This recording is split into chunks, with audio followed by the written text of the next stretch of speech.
देखिए last turn पे आप लोगों को बता दिए गए थे टेंजेंशियल एंड नॉर्मल वेलोसिटी। अब हम लोग नेक्स्ट टॉपिक डिस्कस करेंगे tangential and normal acceleration.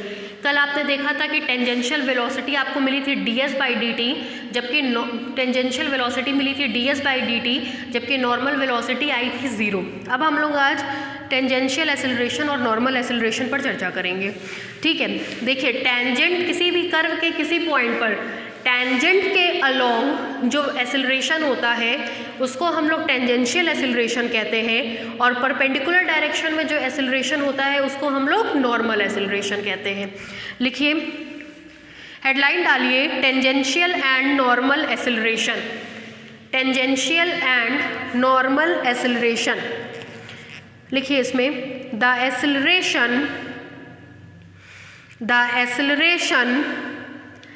along the tangent, the acceleration along the tangent is called tangential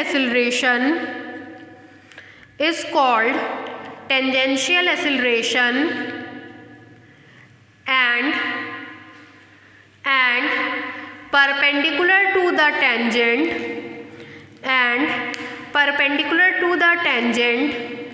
is called normal acceleration,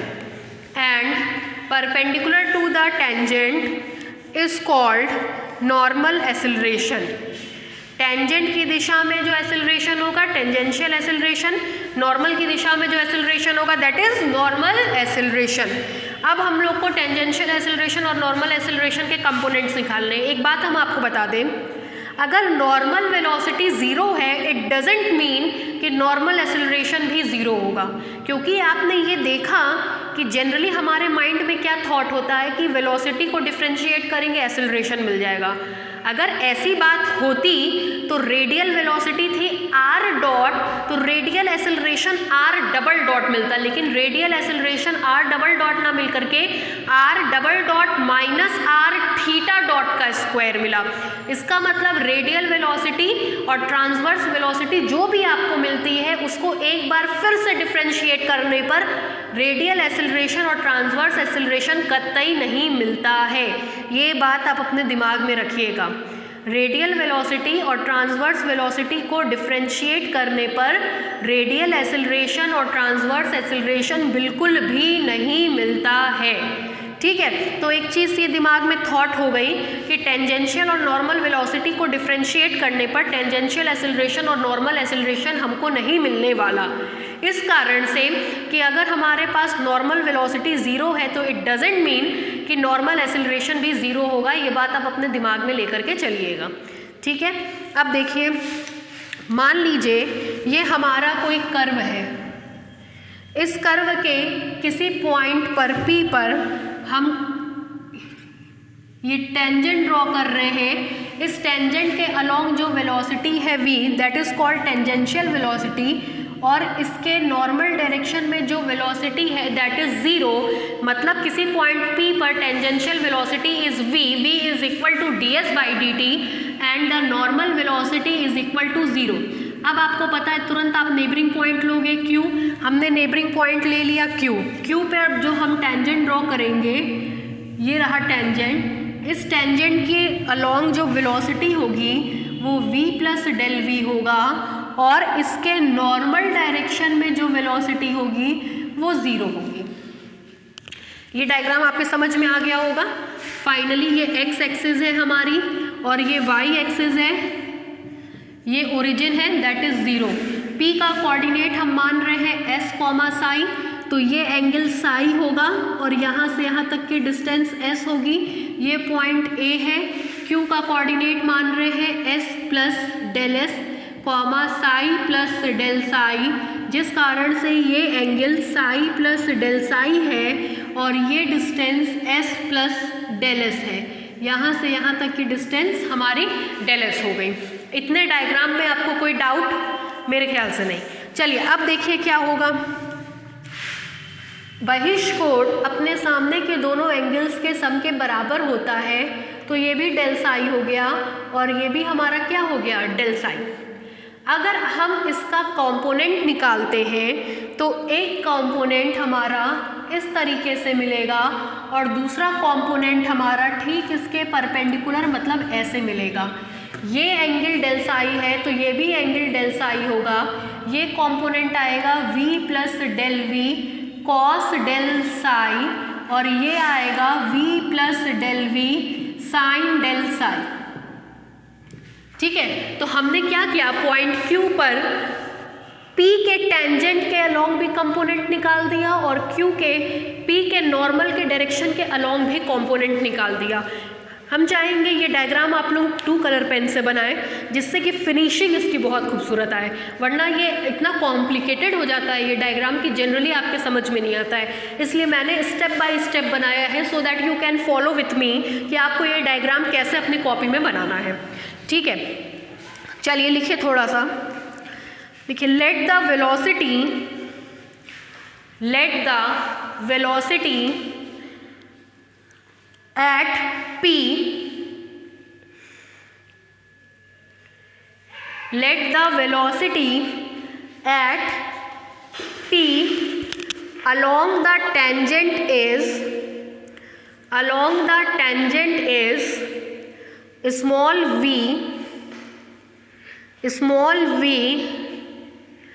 and along the normal is 0 and along the normal is 0 full stop. Also the velocity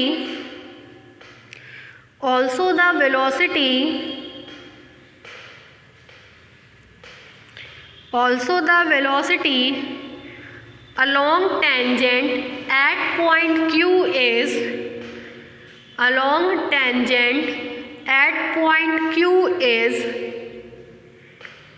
v plus del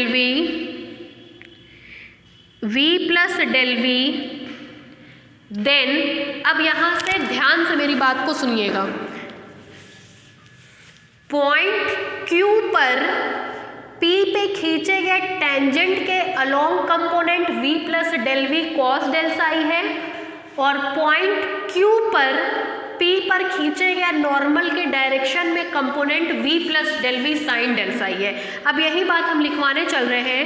then the component of v plus del v at point Q along the tangent of point P is and the component of v plus del v at point Q along the direction of normal at point P is, मतलब point P पर खींचे गए tangent और point P पर खींचे गए normal के direction पे Q पर v प्लस डेल v के कंपोनेंट्स क्या क्या होंगे, अब इस बात को लिखवाने चल रहे हैं। लिखिए, then the component of velocity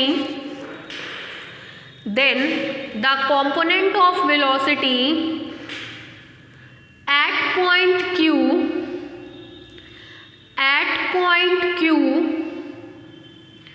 parallel to the tangent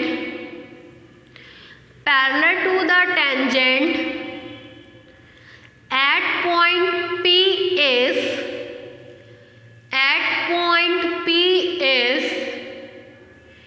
v plus del v cos del psi v plus del v एक ब्रैकेट में cos del psi and component of velocity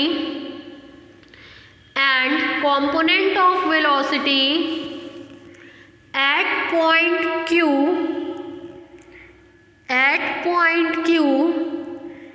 parallel to the normal at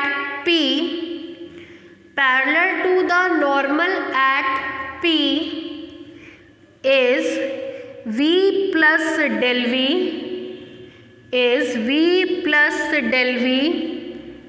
sin del psi v plus del v sin del psi respectively.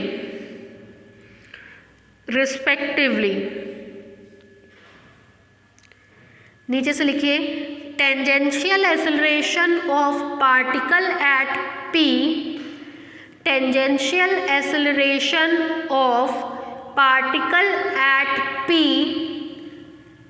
at time t is tangential acceleration of particle at p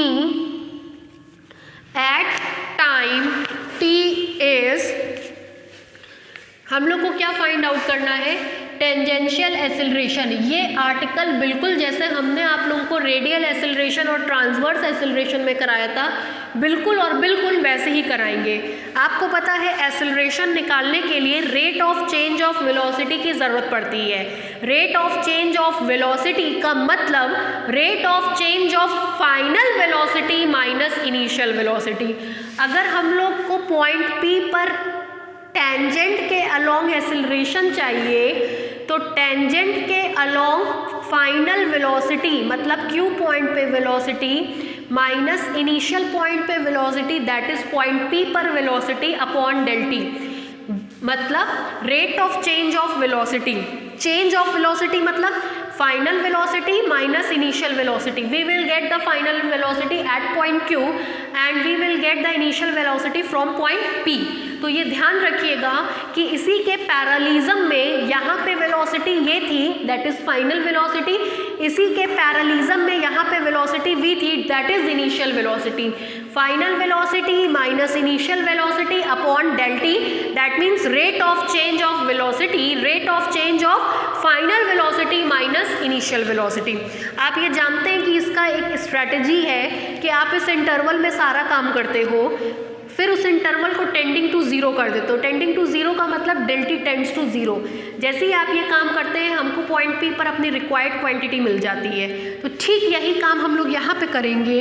मिलेगा limit del T tends to zero, पहले मैं लिख दे रही हूँ change in velocity, change in velocity along tangent at P in time del T whole upon del T, that is rate of change of velocity means rate of change of final velocity minus initial velocity in a given instant direction. This implies that tangential acceleration is equal to limit del T tends to zero. अभी मैंने just आपको बताया कि final velocity, for the final velocity we will take the point Q। तो Q पर इसके direction में जो फाइनल वेलोसिटी है हमारे पास that is v plus del v cos del psi minus and the initial velocity is v whole upon del T. This implies that tangential acceleration is equal to limit del T tends to zero v plus del v। ये काम आपने polar coordinate system में भी किया था। cos del psi को expand कर दो 1 माइनस del psi का square upon factorial 2 plus del psi पे power 4 upon factorial 4 and so on minus v upon del T। Same वही प्रोसीजर आपका second and higher order terms को नेग्लेक्ट कर देंगे as they are very very very small so that such terms are negligible. जैसे ही आप इसका यहाँ मल्टीप्लाई करोगे v plus del we into 1 होगा, फिर आप इस टर्म को जब यहाँ मल्टीप्लाई करोगे तो डेल साई का स्क्वायर दैट इज डेल 2 बार आ रहा है, और जैसे ही डेल 2 बार आएगा हम लोग को सेकेंड और हायर ऑर्डर टर्म्स को नेग्लेक्ट करना है। तो second and higher order terms neglect हो जाएंगे minus v upon del T. यहाँ अपने लोग मेंशन कर देंगे neglecting second and higher order terms of del psi. This implies tangential acceleration is equal to limit del t tends to 0 del v upon del t. This implies that tangential acceleration is equal to dv by dt is equal to d by dt, v की जगह we can write ds by dt. This implies that tangential acceleration is equal to dv by dt is equal to d2s upon dt square is equal to s double dot. इसी को आप लिख सकते हो further than we can manipulate it, d by dt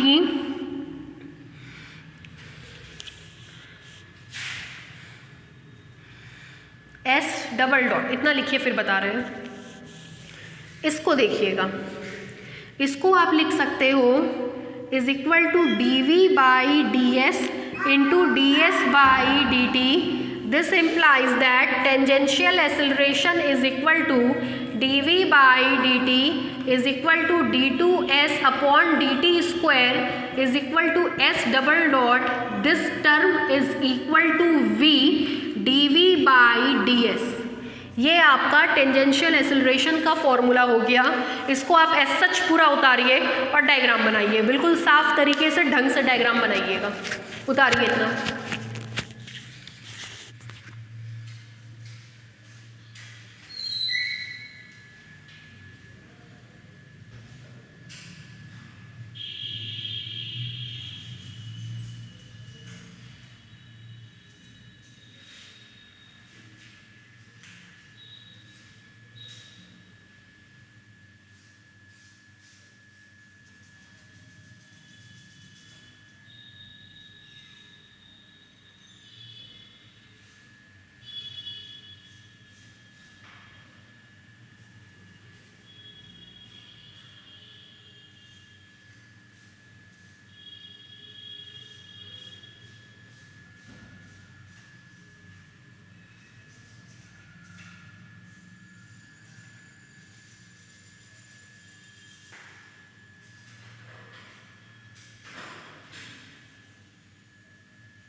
चलिए next लिखिए, आगे बढ़िए।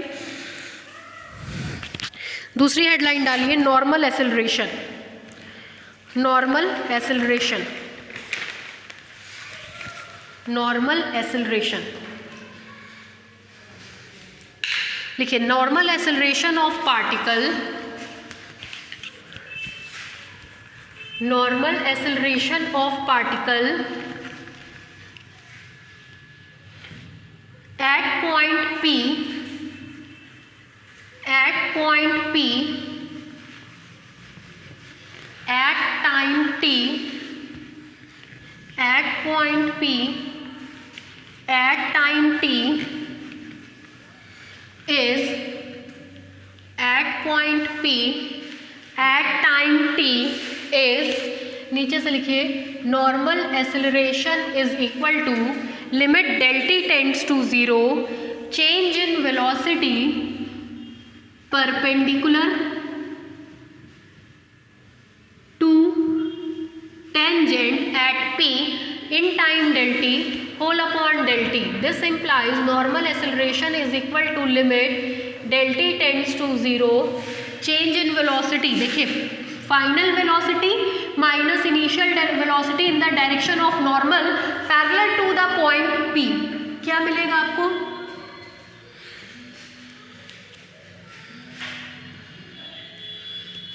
मिलेगा आपको v plus del v sine del psi minus 0 upon del t. Normal acceleration is equal to limit del t tends to 0, v plus del v sine del psi को करेंगे तो del psi minus del psi का cube upon factorial 3 and so on whole upon del t. Normal acceleration is equal to limit del t tends to 0, v plus del v. देखिए अब क्या करेंगे, इसका multiply इसमें करेंगे तो v प्लस डेल साई, इसका इसमें करेंगे तो डेल डेल 2 बार आ गया, मतलब सेकेंड और हायर ऑर्डर टर्म्स को नेग्लेक्ट करना है, छोड़ देंगे। इसका मल्टीप्लाई इसमें करेंगे, थर्ड ऑर्डर टर्म आ गया, छोड़ देंगे, upon del psi. Normal acceleration is equal to, normal acceleration is equal to v d psi by d T.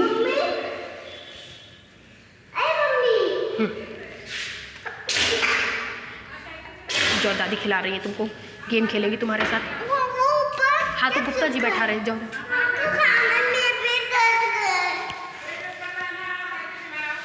दादी घूमने जा रही है वो। Just a second.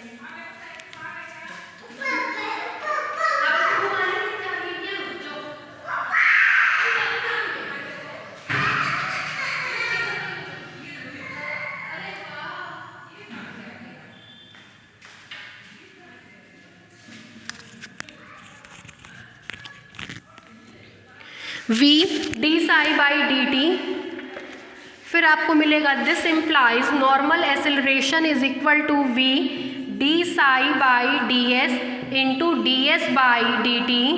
This implies that normal acceleration is equal to v, ये भी d s by d t भी मतलब v और v मिल के v स्क्वायर। आपको पता है since rho is equal to d s upon d psi in intrinsic coordinate system, तो ये मिलेगा 1 upon rho d psi by d s 1 upon rho. कुल मिलाकर के इसके कितने सारे फॉर्मूले हो गए। पहला फॉर्मूला है v d psi by d T, दूसरा फॉर्मूला है v स्क्वायर बाई रो। आपको याद होगा कल मैंने आपको एक न्यूमेरिकल प्रॉब्लम कराया तो मैंने यही जिक्र किया था आपसे कि आपने अभी नॉर्मल एक्सेलरेशन पढ़ा नहीं है, आगे आएगा। v square by row, circle बनाया था, पार्टिकल सर्किल पे मूव कर रहा था, तब आपको दिखाना था कि एक कॉम्पोनेंट उसका माइनस वी स्क्वायर बाई ये कॉस साई होगा, दूसरा कॉम्पोनेंट उसका माइनस वी स्क्वायर बाई ये साइन साई होगा, तो वो इसी से निकला था। ठीक है, ये आपका पूरा है, पूरा का पूरा उतार लीजिए। क्या भाई डायग्राम अभी तक नहीं बना, इतना टाइम दे दे तब भी नहीं बना, बनेगा भी नहीं, फ़ोटो खींच के लेके जाइएगा, घर बनाइएगा। उतार डालिए ये पूरा का पूरा।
उतारिए पूरा।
चलिए नेक्स्ट लिखिए remark.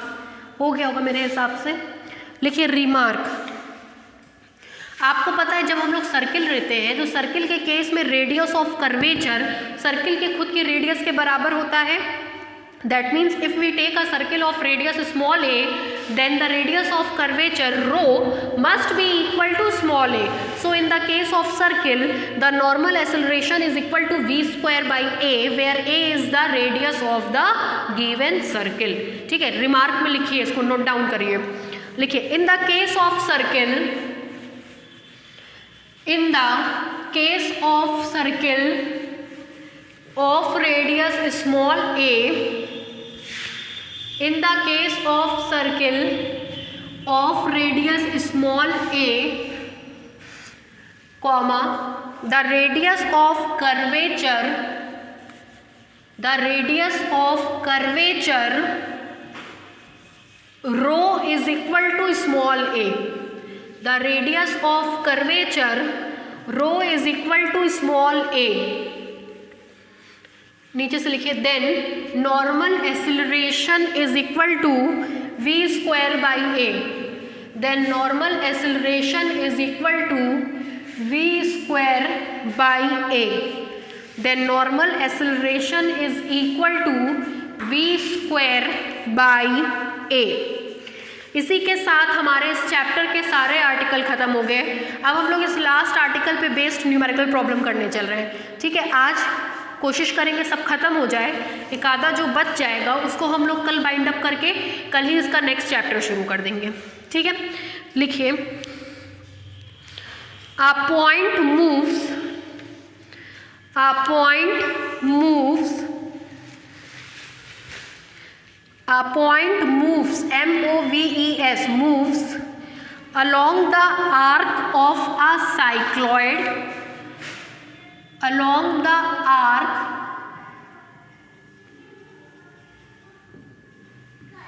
of a cycloid in such a manner, in such a manner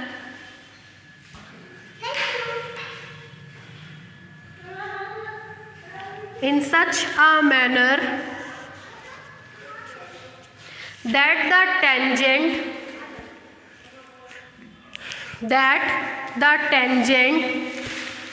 at it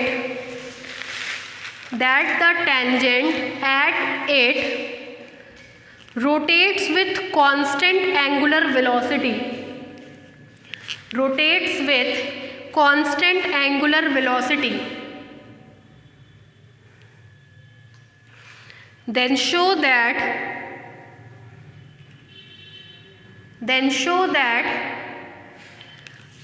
the acceleration of a moving particle, then show that the acceleration of a moving particle is constant in magnitude, is constant in magnitude। लगाइएगा important, देखिए क्या कह रहा है, cycloid है, cycloid आपका ऐसे बनता है, साइक्लॉइड है, साइक्लॉइड की आर्क पर, मतलब ये इसकी आर्क कहलाती है, आर्क पर कोई पार्टिकल मूव कर रहा है, कोई पॉइंट मूव कर रहा है इस तरीके से कि the tangent at it rotates with constant angular velocity. आपको पता है कि किसी पॉइंट पर खींचा गया टेंजेंट एक्स एक्सिस से साई एंगल बनाता है, टेंजेंट की एंगुलर वेलोसिटी, तो टेंजेंट अगर साई एंगल बनाएगा तो उसकी एंगुलर वेलोसिटी होगी d psi by d t. कह रहा है कि ये कांस्टेंट है। Then show that the acceleration of a moving point is constant in magnitude. तो आपको ये दिखाना है कि फाइनल जो एक्सेलरेशन होगा, मतलब टेंजेंशियल एक्सेलरेशन और नॉर्मल एक्सेलरेशन का जो रिजल्टेंट होगा वो भी क्या होगा, कांस्टेंट होगा। ठीक है, सबसे पहले तो हमको ज़रूरत पड़ेगी साइक्लॉइड के इक्वेशन की। लिखिए,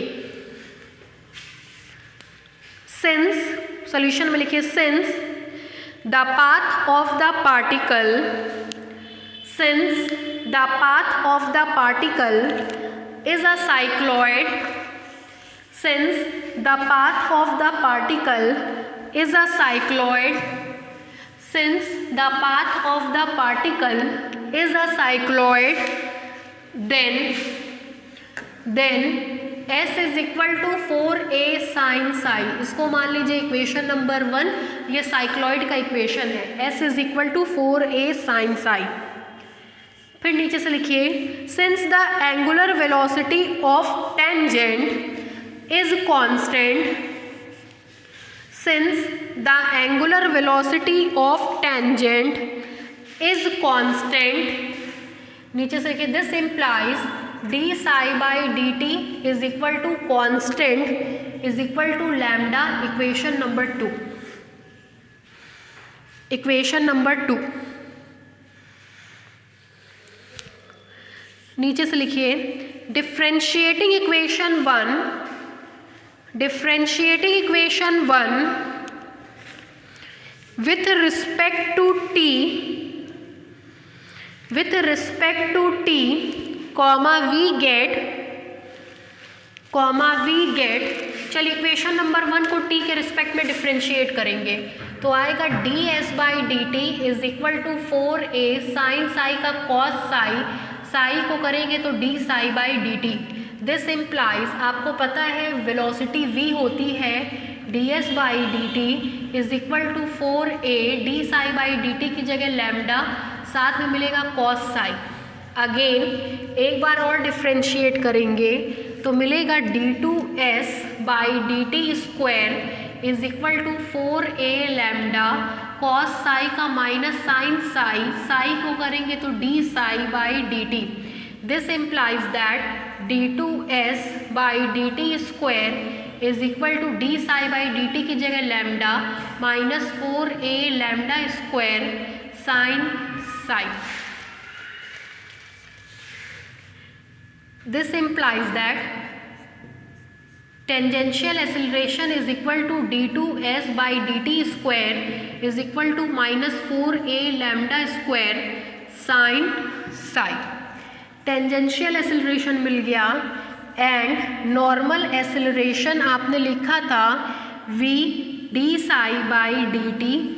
this implies that normal acceleration is equal to v की वैल्यू है 4a लैम्डा कॉस साई और d psi by d t की वैल्यू है into lambda. This implies that normal acceleration is equal to 4a lambda square cos psi. अब आपसे final acceleration की बात कर रहा है। Let small f be the resultant acceleration, resultant acceleration then f is equal to under root tangential acceleration का square plus normal acceleration का square.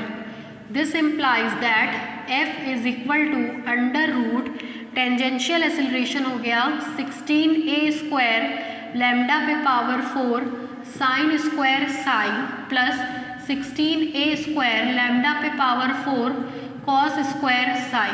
This implies that f is equal to 4a lambda square under root में sine square psi plus cos square psi which is equal to 1, that is f is equal to 4a lambda square which is equal to constant.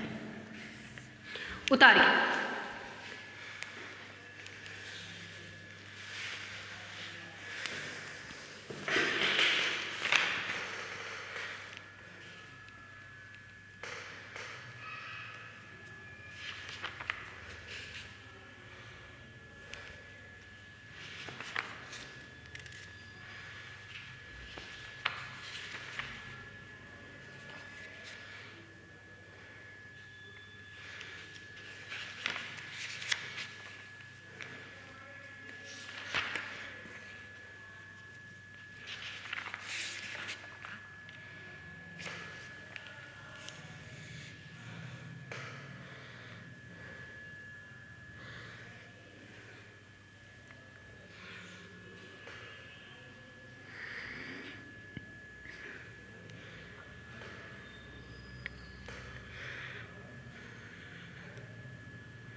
चलिए next question लिखिए।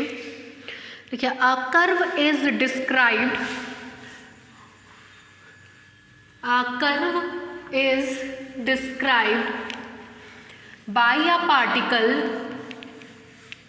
अ curve is described by a particle having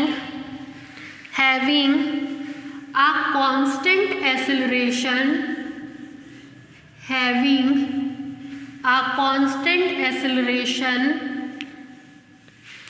in a direction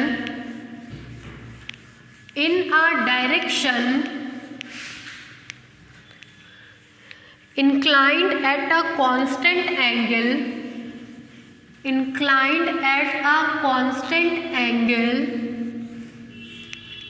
inclined at a constant angle to the tangent, inclined at a constant angle to the tangent, then show that the curve is an equiangular spiral, then show that the curve is an equiangular spiral, then show that the curve is an equiangular spiral।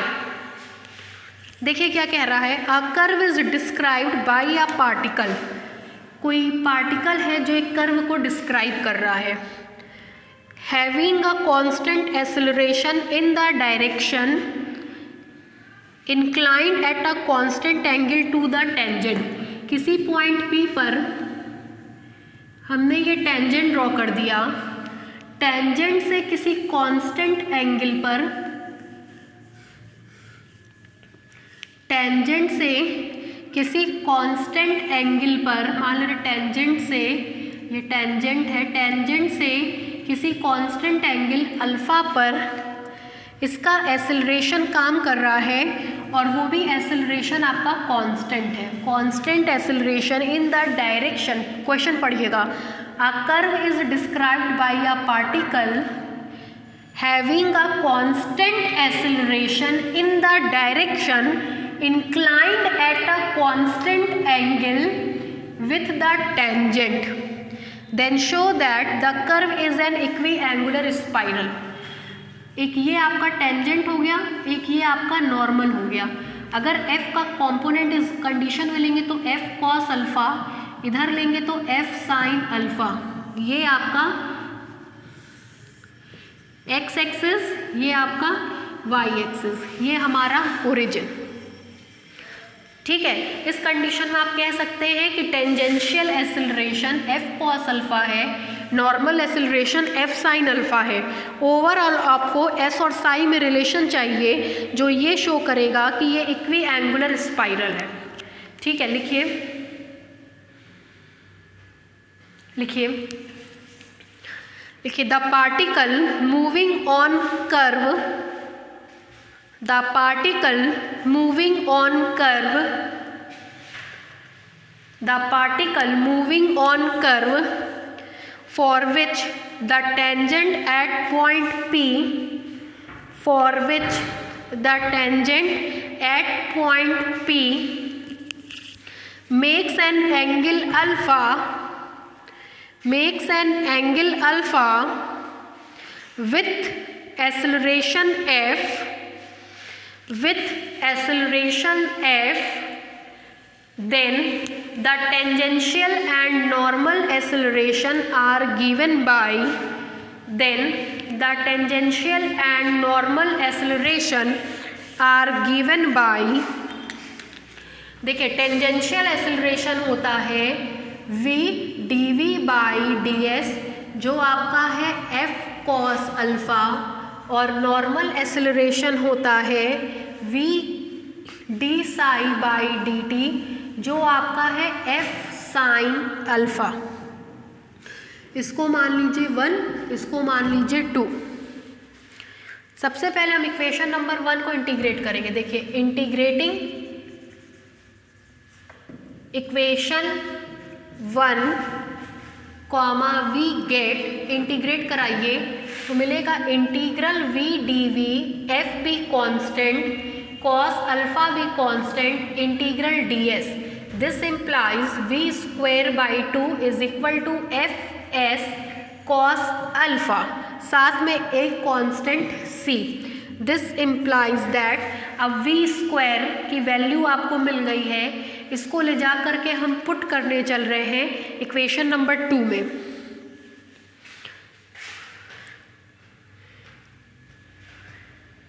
ठीक है, ये value आप v square by रो कर दो तो ज़्यादा कॉन्वीनियंट होगा. फिर देखिए using this value in equation 2 comma we get 2 में पुट करेंगे तो आपको मिलेगा v स्क्वायर की जगह f S cos alpha plus c by 2 is equal to f sine alpha. ये रो भी होगा. दिस इम्प्लाइज दैट रो का मल्टीप्लाई कर दीजिए, इधर भेज दीजिए तो 2 rho f sine alpha is equal to F S cos alpha, साथ में आएगा plus c. This implies that rho is equal to F S cos alpha upon 2f sine alpha plus c upon 2f sine alpha.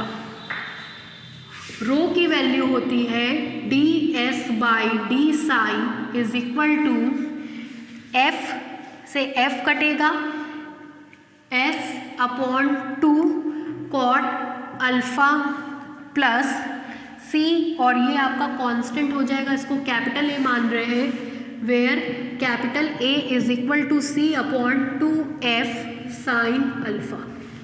पूरा का पूरा ये constant है. This implies that ds by d psi cot alpha by 2 भी constant है, इसको आप b मान लो, देखने में ठीक लगेगा b. तो मिलेगा a s plus b where a is equal to cot alpha by 2, ये भी क्या होगा constant.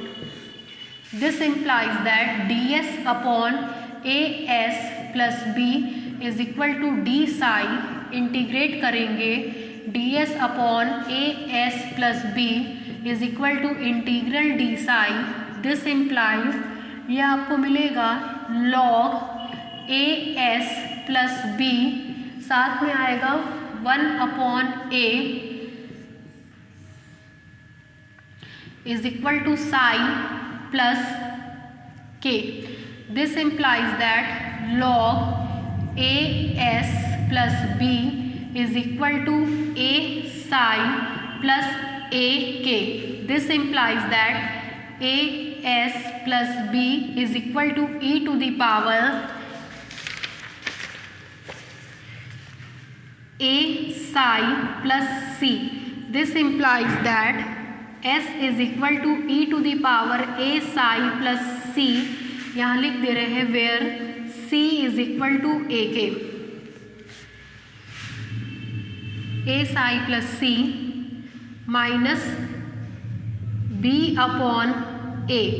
This implies that s is equal to e to the power a psi into e to the power c upon a minus b upon a। ध्यान दीजिएगा base same है, power add हो जाएंगे। This implies that s is equal to k e to the power a psi plus e, where k is equal to e to the power c upon a, e is equal to minus b upon a। यही equiangular spiral को represent कर रहा है। उतारिए पूरा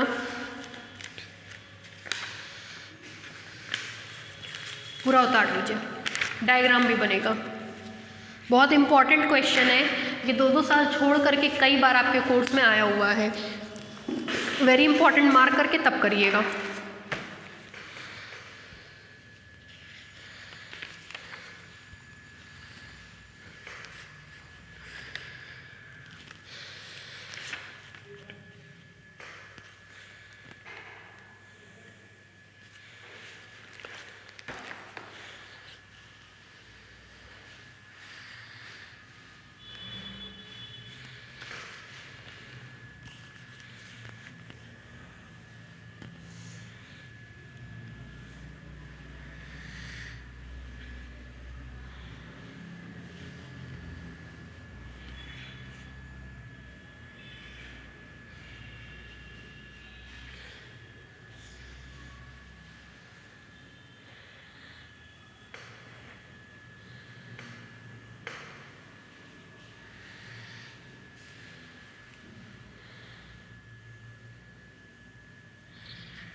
चलिए next question लिखिए। If the velocity of a point if the velocity of a point,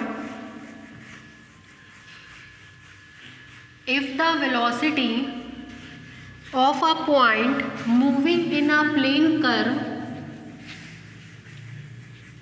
moving in a plane curve varies as the radius of curvature, varies as the radius of curvature, then show that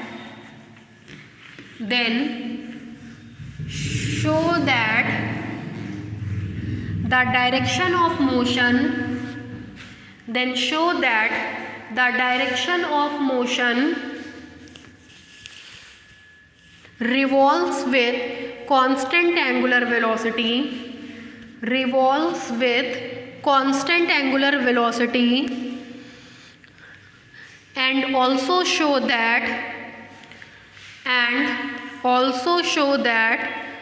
transverse acceleration is proportional to radial velocity, and also show that transverse acceleration is proportional to radial velocity। 2017-2019 दोनों में पूछा हुआ है। देखिए क्या कह रहा है, if the velocity of a point moving in a plane curve varies as the radius of curvature, मतलब कोई भी पार्टिकल है जिसकी वेलोसिटी वेरी कर रही है as radius of curvature, this implies v is equal to k rho. कह रहा है then show that direction of motion revolves with constant angular velocity, किसी पॉइंट पे खींचा गया टेंजेंट अगर x एक्सिस से साई एंगल बनाता है तो उस कंडीशन में इसका डायरेक्शन ऑफ मोशन होता है d psi by d t with constant angular velocity, मतलब d psi by d t constant होगा और यही आपका एंगुलर वेलोसिटी को रिप्रेजेंट करेगा। And also show that transverse acceleration is proportional to radial velocity. Transverse acceleration आपने polar coordinate system में पढ़ा था, पोलर में, is proportional to radial velocity, radial velocity मतलब r dot d r by d t. ये आपका question है, लिखिए। Since it is given that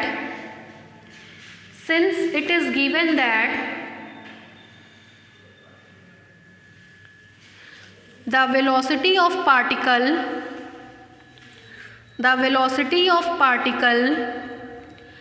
is proportional to radius of curvature,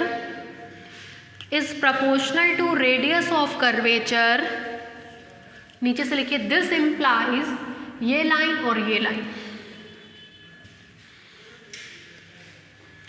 this implies करके ये दोनों लाइन लिख लीजिए। फिर देखिए दिस इम्प्लाइज दैट v का मतलब ds बाई डी टी, क्योंकि v का मतलब होता है ds बाई डी टी का होल स्क्वायर और दूसरा वाला होता है 0 का whole square is equal to k rho. This implies that ds by d t is equal to k rho. This implies that ds upon d psi into d psi by d t is equal to k rho. ds by d psi का मतलब रो into d psi by d t is equal to k rho. Since ds by d psi is equal to rho, this implies that d psi by d t is equal to k is equal to constant और यही आपका angular velocity.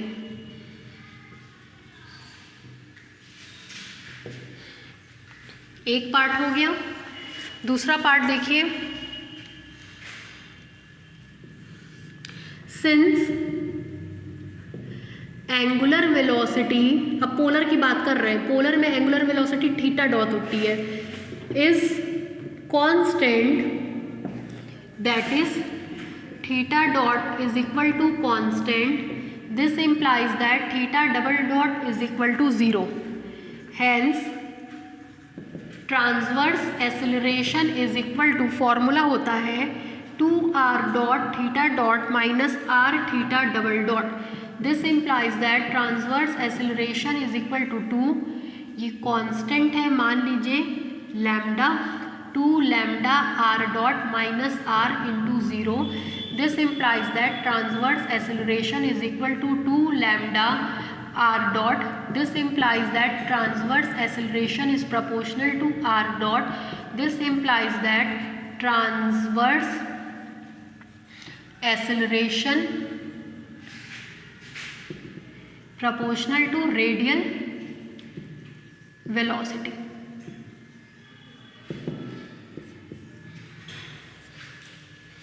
उतार लीजिए पूरा का पूरा ऐसा सच उतारिए।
Next question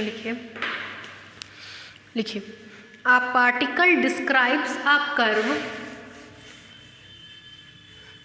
a particle describes a curve for which, a particle describes a curve for which s and psi, small s and psi vanish simultaneously,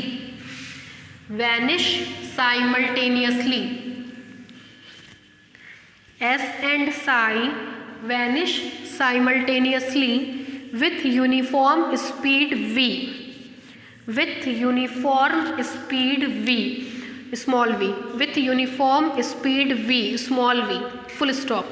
If the acceleration at any point s is, if the acceleration at any point s is v square c upon s square plus c square, v square c upon s square plus c square, then prove that the curve is catenary. Then prove that the curve is catenary. Then prove that the curve is catenary.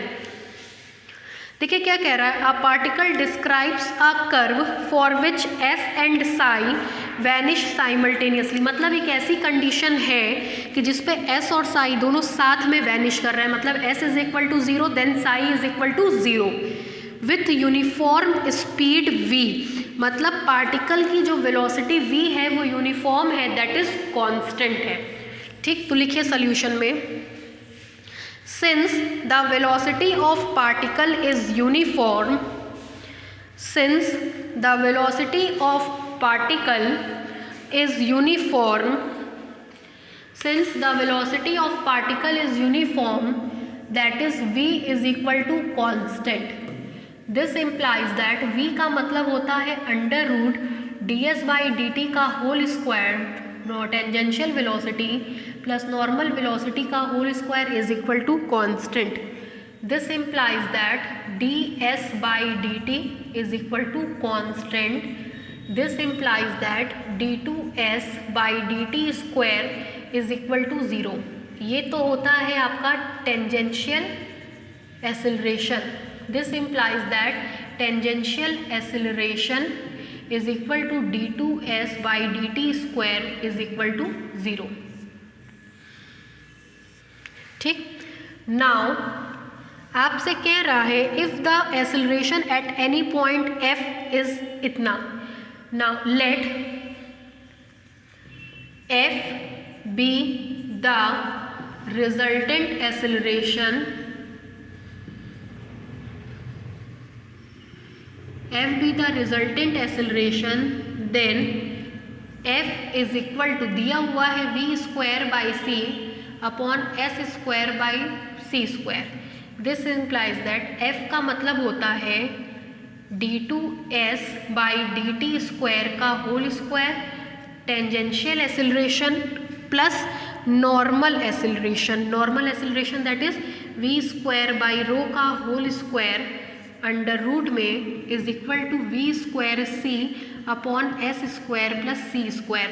ये तो आपका zero दिया है plus v square by rho का whole square is equal to v square c upon s square plus c square. This implies that v square by rho is equal to v square c upon s square plus c square. This implies rho is equal to s square plus c square upon c. This implies that ds by d psi is equal to s square plus c square upon c. This implies that integral c ds upon s square plus c square is equal to d psi.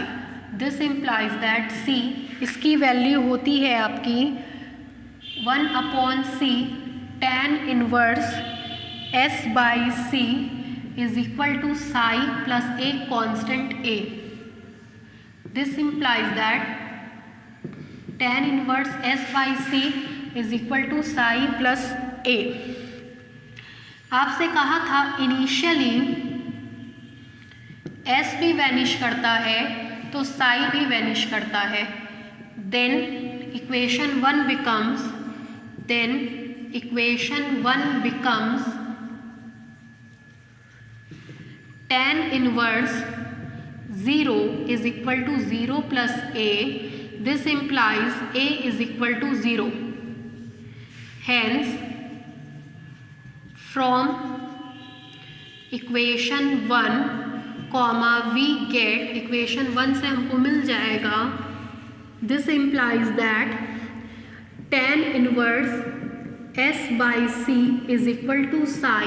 This implies that s by c is equal to tan psi. This implies that s is equal to c tan psi, which is the equation of Catenary.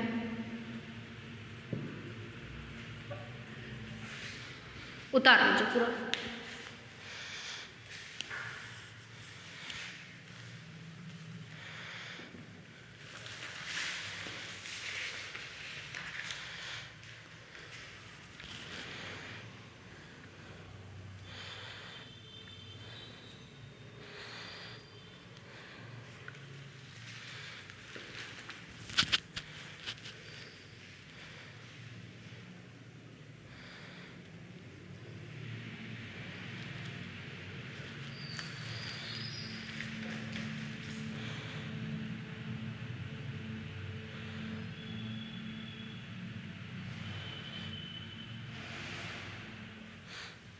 अब केवल एक question और कराना है, chapter complete हो जाएगा। मोटा मोटी आप ये मान के चलिए चैप्टर कंप्लीट है, ठीक है। कुछ एग्जाम्पल्स नोट कर लीजिए और कई साल पूछे गए हैं। एग्जाम्पल 1, 2, 3, 4, 7। एग्जाम्पल 1, 2, 3, 4, 7 मतलब ये एग्जाम्पल स्टार्टिंग के नहीं होंगे, आपकी बुक में सबसे लास्ट में होंगे। 1, 2, 3, 4, 7 नीलकमल पब्लिकेशन से। 1, 2, 3, 4, 7 एग्जाम्पल 1, 2, 3, 4, 7 बहुत इंपॉर्टेंट है, इसको पढ़ लीजिएगा।